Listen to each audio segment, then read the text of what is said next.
자, 오늘 우리가 나눌 말씀의 제목을 우리 한번 따라하겠습니다. 그를 번제로 드리라. 그가 누구냐면 이삭이에요. 다른 말로 하면 이삭을 번제로 드리라. 한번 따라하겠습니다. 이삭을 번제로 드리라. 그럼 나에게 있어서 이삭은 누구인가가 굉장히 중요해요. 나에게 있어서 이삭이 돈일 수도 있고 명예일 수도 있고 자식일 수도 있고요. 그거를 번제로 드리라는 거예요. 하나님의 말씀이. 자, 아브라함이 하나님께로부터 큰 시험을 이렇게 지금 받게 되는데 오늘 성경에 보면 큰 시험에 합격을 했다라는 게 오늘 말씀의 결론에 이르는 거예요. 우리 인생은요, 살다 보면 두 가지의 시험을 우리가 만나요. 하나는 하나님의 테스트예요. 항상 하나님은 우리를 위기 속으로, 어려움 속으로, 이해가 안 될 때가 많아. 하나님이 너무나 이해가 잘 된다는 것은 내가 큰 은혜를 경험할 때 잠깐뿐이지 그 위에는 이해가 안 될 때가 참 많아. 그렇기 때문에 하나님을 믿는 믿음이, 어떻게 보면 우리의 믿음이 그렇게 시원치 않을 때가 훨씬 더 많아요. 끊임없이 하나님은 우리를 흔들어 보시는 거예요. 그걸 인지하지 못하는 거죠. 나 같은 사람을 하나님이 관심을 두겠어? 나 같은 사람을 통해서 뭘 하겠어? 그런 생각을 하는 거죠. 하나님 끊임없이 여러분 속에 일어났던 수많은 일들을 가만히 생각해 보세요. 그 속에는 하나님의 손길이 있어요. 근데 더 중요한 것은 뭐냐면 거기에는 항상 사단이 주었던, 악한 영이 주어졌던 유혹이라는 것이 있었다라는 거예요. 그것도 시험이에요. 영어로는 뭐 템테이션인가 이런 단어 쓰잖아요. 그런 유혹들. 그러니까 그런 시험을 만나가지고 결국 하나님도 결국 원하시지 않는, 내가 어떤 죄를 짓든지 내가 잘못된 선택을 하든지 해서 결국 공격을 받아서, 어떤 때는 내가 원하지 않는 그때에 그런 공격을 받아가지고 시험에 빠지게 되는. 물론 그때도 하나님의 도우심이 이제 필요한 것이죠. 아브라함이 지금 하나님께로부터 큰 시험을 받았는데 큰 시험에 합격을 했듯이 저와 여러분들도 하나님이 우리를 시험하실 때 통과해서 합격점을 받으시는 여러분이 되시기를 축복합니다. 자, 그러면 여러분 보세요. 아브라함의 시험이 뭐예요? 아브라함을 하나님께서 테스트하신 내용은 독자 이삭을 바치라는 거예요. 가부장적 사회에서 여러분, 남아 선호 사상이 극심했던 한국 사회, 유대 사회도, 이스라엘 사회도 그런 사회였는데, 그것도 75살이 된 노인네에게 너에게 이제 아들을 주겠다고 약속하시고 하나님은 25년 동안 주지 않았어요. 이게 하나님의 원리예요. 우리 같으면, 세상 같으면 빨리 줘야 되고 빨리 줘야 되는 것이 머리의 생각이에요. 근데 하나님은 100세가 돼서, 아브라함이 100세가 돼서 사례가 90세가 됐을 때 그때 아들을 주는 거예요. 참 이게 어려운 거예요. 어떤 때는. 그래서 이 원리를 적용해서 살면 어떻게 보면 반대로 너무 쉬운 거예요. 인생이 단순한 거예요. 하나님 손에 있으니까. 아브라함의 시험은 독자 이삭을 바치는 것인데, 어떻게 보면 여러분 인신제사잖아요. 사람을 죽여서 드리는 그런 인신제사인데, 이건 다 어디서 온 거냐면 이방인의 풍습에서 온 거거든요. 인정받는 신앙이라는 거, 우리가 영적인 자리로 오면 그 인정을 받는 신앙, 하나님 앞에 인정을 받는 신앙, 이는 아브라함의 믿음을 두고 하는 그런 말인데, 아브라함은 하나님의 명령에 불평, 불만이 어떻게 보면 입순직해요. 당연히 이 상황 되면 하나님이든 누구든 갖다가 불평, 불망을 해야 되는데 아브라함은 그렇게 하지를 않았다라는데 우리가 정말 예의주시해야 되는 내용이 여기에 있는 거예요. 아브라함은요, 가만히 보면 믿음의 조상이기 때문에 늦게 하나님을 믿었어도요, 아브라함은 없는 데서 있게 하시는 하나님 믿습니까? 없는 데서 있게 하시는 하나님께서 죽은 데서 살게 하실 줄을 뭐 했냐면 믿은 줄 믿습니다. 아브라함의 이 믿음. 그러면 아브라함에게만 적용이 되는 거냐? 오늘을 살아가고 있는 우리 성도들이 꼭 해야 될 일임에도 불구하고 진지하게 시도해 보려고 하지 않는 것이 오늘의 세대라는 거. 성경은 구시대적인 몇천 년 전에 있었던 그저, 아니 몇천 년 전에도 있었는지도 나는 의심이 돼버리는 그 일로 우리가 치부해 버린다면 이 성경은 오늘 나에게 아무런 의미가 없는 거다. 그것은 우리가 가지고 있는 가장 좋은 것을 뭐 하는 것이냐? 항상 하나님 앞에 드리는 일이에요. 그래서 어려워요.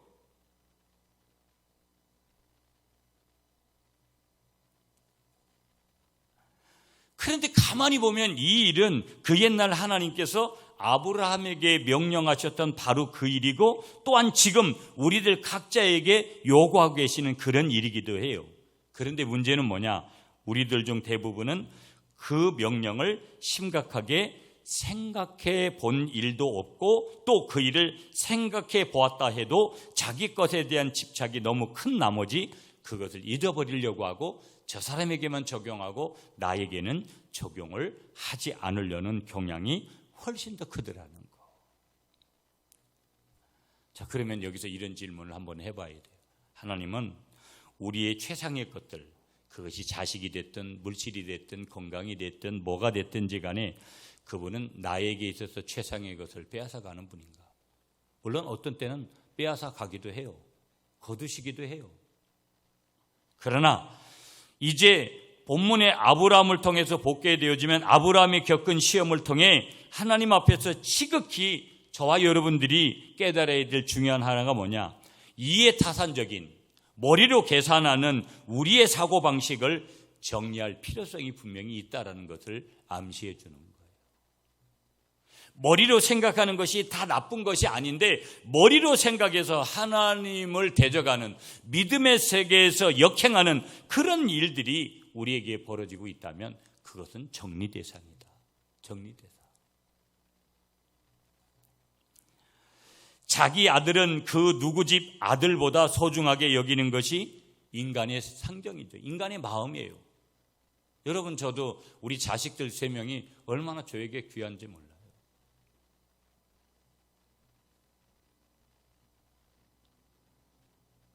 공부를 대단히 잘해서가 아니고 뭐가 특출나게 잘생기고 잘나고 그래서도 아니에요. 내 자식이기 때문에 그런 것이죠. 보면 여러분들도 똑같잖아요. 보면 10손가락 깨물어 아프지 않은 손가락 없다라는 속담 아시잖아요. 그것처럼 자녀가 아무리 많아도 모두가 다 소중한 거예요. 여러분, 우리 구미에 13남매 그 집에 아이들이 첫째 장녀는 연예인이 됐잖아요. 연예인 한 명 세우니까 집안이 다 일어서더구만요. 돈을 많이 버니까. 그 자녀들 한 사람 한 사람이 얼마나 귀하게 그렇게 느껴지겠어요. 보면.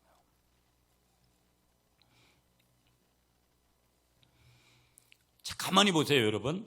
아들이 딱 하나밖에 없는 외아들이라면, 그리고 그 외아들을 죽여서 제물로 바쳐야 하는 부모가 있다면 그 부모의 심정이 과연 어떨 것인가? 가만히 한번 생각해 보면 묵상을 좀 깊이 해야 되는 내용인데, 100살에 참 이 100살에 얻은 황금 같은 아들 이삭인데 이러한 아들을 하나님께서는 제물로 내놓으라고 명령하시는 거예요. 지난 주간에도 여러분에게 무거운 기도 제목을 하나 냈는데, 식당에 식기세척기가 필요하니까 한 개 누가 헌물을 하고, 여러분 중에 제가 볼 때는 뜸을 들였던 분들이 싹 있어요. 제가 다 알고 있다니까요. 어떻게 하냐고 물어보시면 그냥 안다고 대답할게. 근데 뭐 여러분 주보다 보셨으니까 우리 장로님이 헌물하셨는데, 하여튼간에 우리가 여러 가지 교회 안에서도 교회 밖에서도 여러분 우리가 물질을 통해서든 여러 가지 삶의 자리에서 여러 가지 우리들에게 내가 내놓으라고 하시는 그런 주님의 음성, 이런 것들이 얼마나 많은지 몰라요. 저는 조금 밖에 일들이 이렇게 해보니까 정말 뭔가를 줘야 될 때가 너무나 많아요. 근데 한계가 있잖아요. 물질을 주는 것도 마음을 주는 것 여러 가지들이. 근데 하나님은 끊임없이 명령하시는 거예요. 그런 것을. 많은 사람들이 하나님의 그 음성을 어떤 특별한 사람들만 듣는 것으로 착각을 해요. 하나님이 나에게 말씀하는 거에 대해서 예민한데 하나님이 나에게 말씀하는 거에 대해서는 굉장히 둔감한 사람들이 교회 안에 굉장히 많습니다. 자기 필요가 있을 때는 너무나 빠르게 하나님을 찾는데 하나님이 자기를 빠르게 찾을 때는 외면해버리는 그런 심리들이 믿음이 아닌 현장들이 때로는 우리에게 나에게 발견될 때가 있는 거예요. 저에게도 마찬가지고.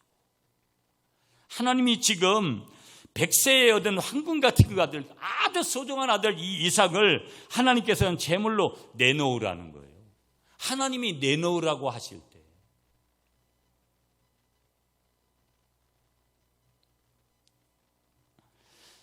청천벽력 같은 그러한 이 명령을 받은 아브라함의 심정이 어떨까라는 것들을 한번 추측해 볼 수 있는 것이죠. 아까도 말씀드렸지만 하나님께서 25년을 기다리게 하셔서 겨우 주신 언약의 아들을 이제 와서 다시 그 자식을 제물로 바치라고 하니 참으로 이건 기막힌 명령이다.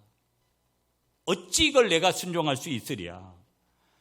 어찌 보면 인간적으로는 아브라함은 온 밤을 새우면서 고민했을 것입니다. 인간적으로는 과연 이 무서운 시험 앞에서 그는 어떤 모습을 보여주었을 것인가. 결론으로 말씀드리면 아브라함은 주님의 명령대로 순종하여 실천한 줄 믿습니다. 이게 결론이에요, 오늘요. 자, 그러면 오늘 첫 번째 우리가 받아야 될 은혜의 메시지가 뭐냐? 9절 10절 말씀이에요. 자, 먼저 제가 9절을 봉독할게요. 하나님이 그에게 일러 주신 곳에 이른지라 이 아브라함이 그곳에서 제단을 쌓고 나무를 버려놓고 그의 아들 이삭을 결박하여 제단 나무 위에 놓고 10절은 여러분이 시작.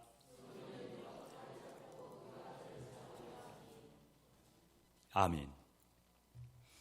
한번 따라하겠습니다. 아브라함은 제일 귀한 것으로 드렸습니다. 항상 이게 중요해요, 여러분.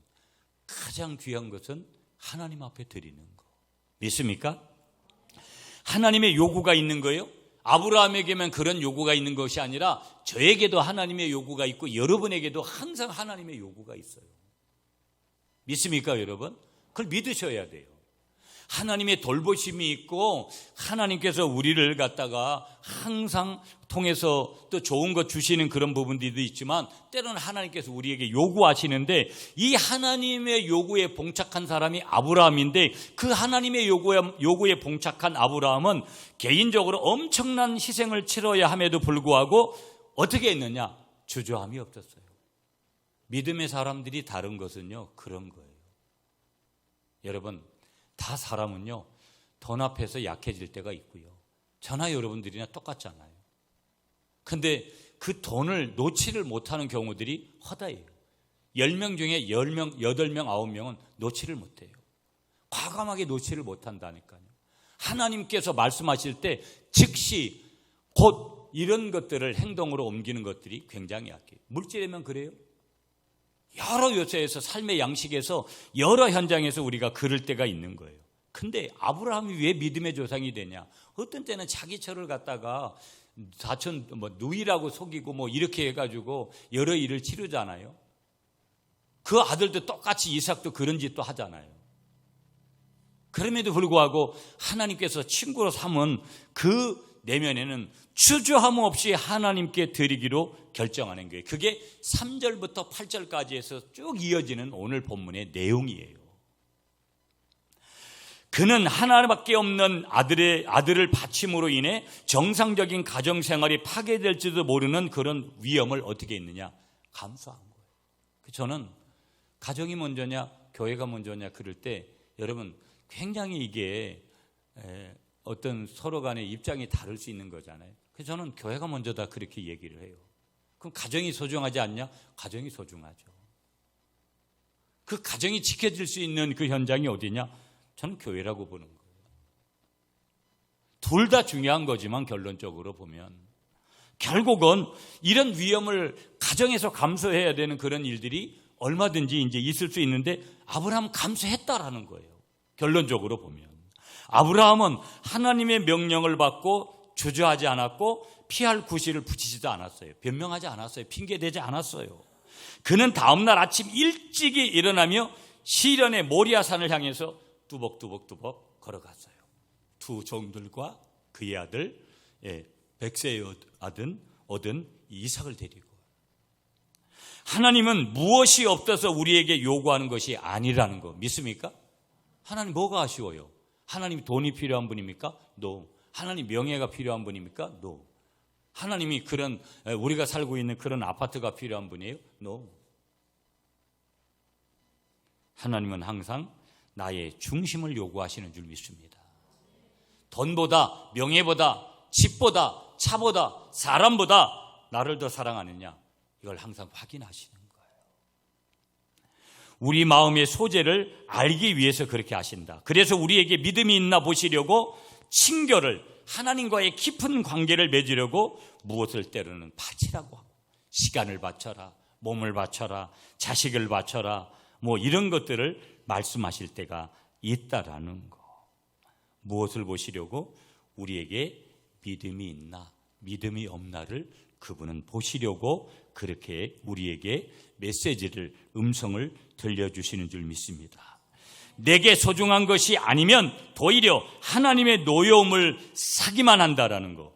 주님은 성경에 보니까 흠 없는 양, 첫 새끼, 첫 열매 등을 귀중한 것에 의미를 두고 그것을 바치라고 하시는 거예요. 인간의 편에서도 굉장히 소중한 것들. 아브라함에게 제일 귀중한 것은 뭐였냐면 자식, 독자 이삭이었어요. 여러분, 오늘은 핵가족 시대에 자녀들을 많이 낳지 않잖아요. 자식 한두 명이 저에게 얼마나 중요합니까? 소중하고. 아브라함에게도 그 이상이었다라는 거예요. 둘도 아닌 하나뿐인 외아들이었는데 다시 얻을 수 있는 것도 아닌데, 그런데 하나님은 이삭을 지금 바치라고 하는 거예요. 하나님은 우리의 둘도 없는 귀중한 것을 지금도 요구하시는 줄 믿습니다. 그래서요, 여러분, 정말 무서운 교회가 여러 번 그러잖아요. 강단에서 떨어지는 말을 즉시적으로 내도요 하면서 그렇게 움직일 수 있는 교회, 뭐든지 할 수 있는 거예요. 제가 어제 요즘 이제 원래도 오늘도 제가 부흥회를 안 가면 두 교회를 임직식에 가야 되는 날인데, 제가 부흥회 인도 때문에 용인에 가야 돼가지고 양해를 구하고 노회장님하고 다른 임원들만 가세요. 제가 어제 이제 김천에 가면 봉곡교회가 있어요. 그 혁신도시 앞에. 이 교회가 120년이 된 교회예요. 120주년 기념하고 덧붙여서 그 교회가 이 코로나 중에 비전센터를 지었어요. 15억 가깝게 되는 돈을 들여서. 천에 있는 교회가.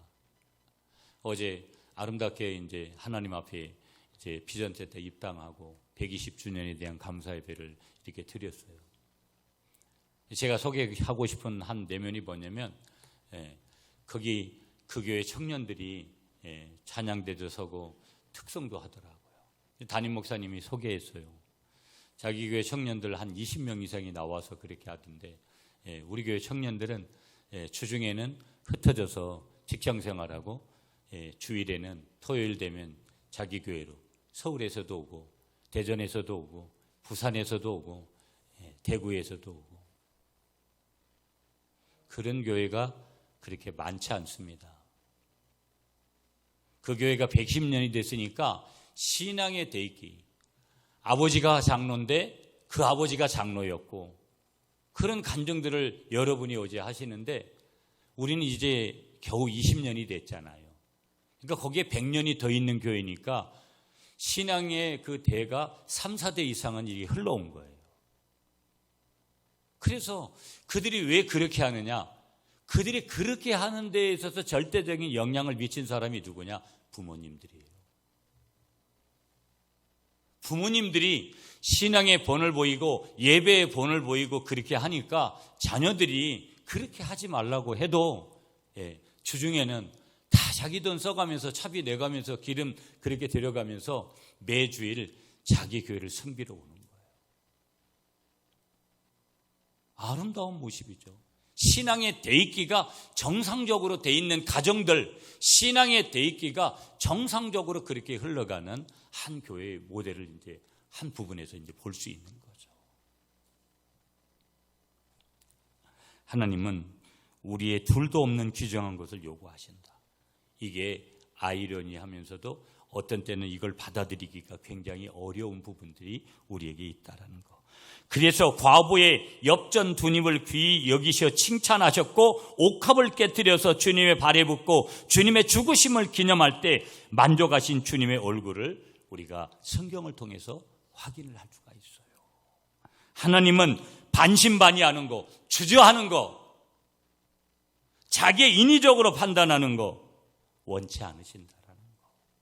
믿음은 속도가 때로는 있어야 되고, 믿음은 분명한 그런 고백을 가지는 거. 믿음은 오직 주님만을 향해서 우리가 나아가는 거라는 것을 우리에게 분명히 말씀하시는 줄 믿으시는 여러분이 되시기를 축복합니다. 마태복음 22장 37절에요. 내 마음을 다하고 목숨을 다하고 뜻을 다하여 주 너의 하나님을 사랑하라. 오늘 다시 말씀드립니다. 여러분, 첫 번째, 오늘 제일 귀한 것으로 아브라함은 드렸구나. 두 번째, 2절 말씀, 1절 2절이에요. 자, 1절 제가 읽습니다. 그 일 후에 하나님이 아브라함을 시험하시려고 그를 부르시되 아브라함아 하시니 그가 이르되 내가 여기 있나이다. 2절은 여러분이 시작.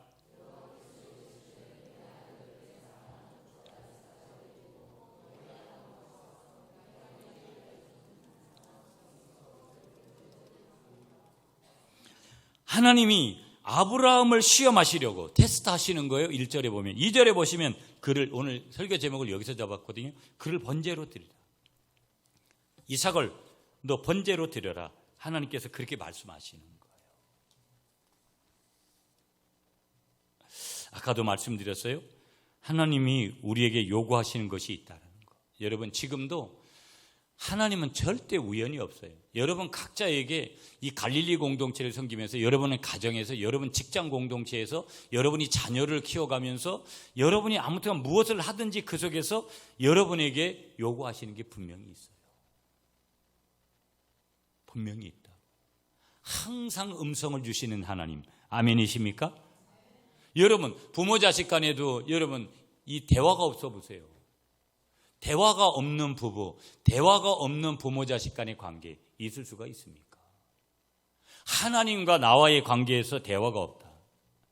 하나님은 우리들에게 요구하시는 것이 있는데, 하나님은 우리들에게 요한의 아들 시몬아 내가 나를 사랑하느냐 질문하셨어요. 배와 그물을 가리키면서, 옆에 있는 동료들을 가리키면서 이것들보다, 이 사람들보다 나를 더 사랑하느냐, 예수님이 지금도 묻고 계신다니까요.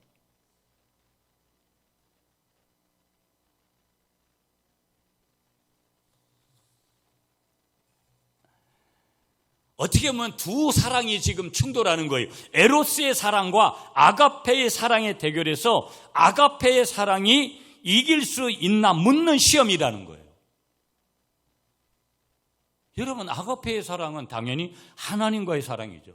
에로스의 사랑은 뭐예요? 부모 자식 간의 사랑이죠. 아브라함이 자기 이삭을 사랑하는 그 사랑.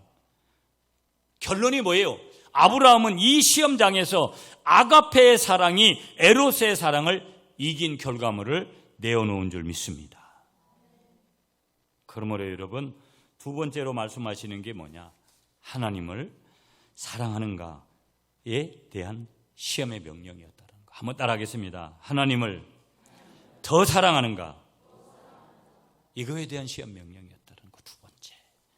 세 번째, 5절 말씀이에요. 여러분, 5절 말씀 여러분이 읽어주세요. 시작.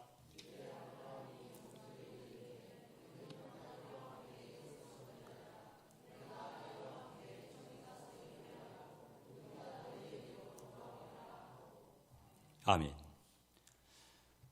한번 따라하겠습니다. 하나님은 아브라함의 믿음을 시험하셨습니다. 자, 모리아 산이 나와요. 여러분, 오늘 성경에 보니까 아브라함의 믿음의 절정이 보여지는 산이 이 모리아 산인데, 우리가 하나님을 믿는 믿음은 평소에는 때는 어떤 때는 모르기도 해요. 그런데 이런 시련 속에서 참 믿음을 알 수가 있는 거예요. 여러분 어려움을 한번 겪어보고 여러 가지 해보세요. 내가 믿음이 있는 사람인지 아닌지를 자기 스스로가 알아요. 평상시에 그냥 아무런 문제 없을 때는 내가 믿음이 있는 사람인지 아닌지 잘 몰라요. 3일 길을 걸어가던 아브라함이 사원에게 이릅니다. 5절에 여기서 기다려라. 내가 아이와 함께 저기 가서 경배하고 예배하고 너에게 돌아올 것이다. 자기 아들을 요구한 하나님에게 조금도 원망이나 초조함 없이 찬송과 영광으로 예배드렸고 아브라함이 그가 죽더라도 다시 살아 돌아올 것을 확신하고 있었다라는 거. 자, 그러면 여기서 팁 하나. 아브라함이 시험을 이긴 비결 하나가 뭐냐? 아브라함이 하나님께서 베풀어 주신 시험을 통과할 수 있었던 비결이 뭐냐? 그것은 아브라함은 요구사항, 네 자식 이삭을 나에게 바쳐라, 독생자를 나에게 바쳐라, 그 요구사항 그 자체에 집중한 것이 아니라 아브라함은 요구하시는 분이 누군가에 집중했다라는 거예요. 굉장히 중요한 내용이에요. 하나님이 요구하신 요구사항 자체에 집중한 거 아니에요. 네가 지금 가지고 있는 돈 얼마 갖다가 나한테 갖다 헌금해라. 그런 거에 생각하지 않았다는 거예요. 그것을 요구하시는 주님에게 그렇게 집중했다는 거예요. 네 자식을 나한테 갖다 바쳐라. 네 가지고 타고 다니는 자동차 교회에다 바쳐라. 그렇게 했을 때 그 바치는 내용 자체에 집중한 것이 아니라 바치라고 요구하시는 분이 누구인지에 집중했다는 굉장히 중요한 내용입니다. 여러분, 인간적인 입장에서는 수용하기 굉장히 쉽지가 않은 문제입니다. 왜? 요구사항 자체가 이건 너무나 엉뚱하니까. 아브라함은 요구하시는 분, 즉 하나님께 관심을 집중하고 그분의 인격, 그분이 지금까지 자기를 어떻게 인도해 왔는지를 믿었다라는 거예요. 그러므로 사도 바울은요, 로마서 4장에서 아브라함의 신앙을 이렇게 표현해요. 첫째, 한번 따라하세요. 부활의 신앙, 바랄 수 없는 중에 바라고 믿는 신앙, 약해지지 않는 믿음, 견고한 믿음, 약속하신 것을 능히 이룰 줄 아는 확신하는 믿음. 이게 로마서 4장에서 아브라함은 이런 신앙을 가진 사람입니다. 사도 바울이 정의를 해내요. 자, 결론을 이렇게 맺을게요, 여러분. 아들 이삭을 번제로 드렸어요. 그 결과가 뭐냐 하는 것들을 우리가 한번 볼게요. 17절과 18절에서 우리가 확인할게요. 결론은 뒤로 가서 17절 우리 함께 읽습니다. 시작. 내가 내게 큰 복을 주고 내 씨가 크게 번성하여 하늘의 별과 같고 바닷가의 모래와 같게 하리니 내 씨가 그 대적의 성문을 차지하리라. 또 내 씨로 말미암아 천하 만민이 복을 받으리니 이는 내가 나의 말을 준행하였음이니라 하셨다 하니라. 여러분, 아브라함이 하나님은요 어떤 일을 하면 공짜가 없어요.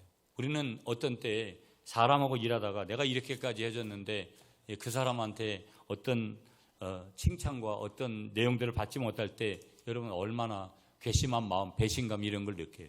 하나님은 하나님의 일을 했다고 하면 절대 그냥 내버려 두질 않아요. 항상 좋은 것 주시는데 17절에 보면 큰 복을 약속하셨다는 거예요. 믿습니까? 17절에 두 번째, 내 씨로 크게 번성하게 하리라는 축복을 주셨어요. 믿습니까? 17절에 내 씨가 그 대적의 문을 얻으리라. 무슨 얘기예요? 내 씨가 그 대적의 문을 얻으리라. 이 말씀은 아브라함의 육신의 자손들이 원수들을 점령할 것이다. 그것뿐만 아니라 그의 영적 자손인 그런 이 기독교가 오늘 그 이후의 모든 자손들이 결국은 복음 안에서 승리할 것이다. 이런 내용이 감춰진 거예요. 18절에 가보면 내 씨로 말미암아 천하 만민이 무엇을 받는다?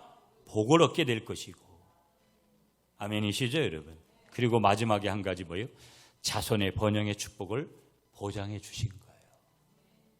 오늘 말씀 정리하면서 여러분, 그를 번제로 드리라. 하나님이 항상 나에게 있어서 이삭이 있는데 그 이삭을 항상 드리라고 말씀하시는 거예요. 하나님은 나에게는 말씀 안 하시겠지. 말씀을 해주지 않는 사람은 하나님과 관계가 없는 사람이에요. 성령의 사람, 하나님의 사람은 반드시 하나님의 음성을 들어야 되고 그분이 말씀하실 때 순종하게 될 때 아브라함과 같이 놀라운 기적의 주인공이 된다라는 것을 크게 믿으시는 여러분이 되시기를 간절히 축복합니다.